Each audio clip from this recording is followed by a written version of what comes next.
How to change website title in GoDaddy. So the first thing that we need to do is click on our name in the top right, and then we'll go into My Products.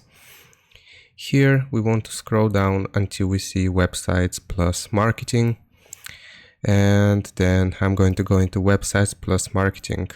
Here I'll click on Manage.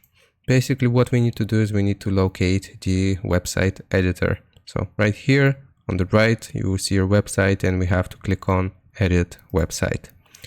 So like I said, this is going to load up the website editor for GoDaddy. And you can do this in two different ways. For the first way, here we want to find a page for which we will change the name.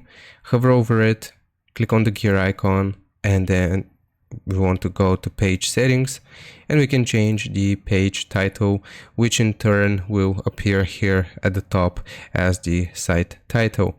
So you can write whatever you want, and you can click on done.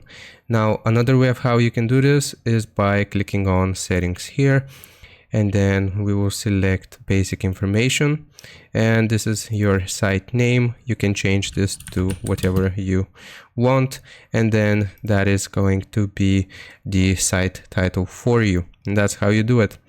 Hope this helps. Leave a like and sub. I'll see you next time.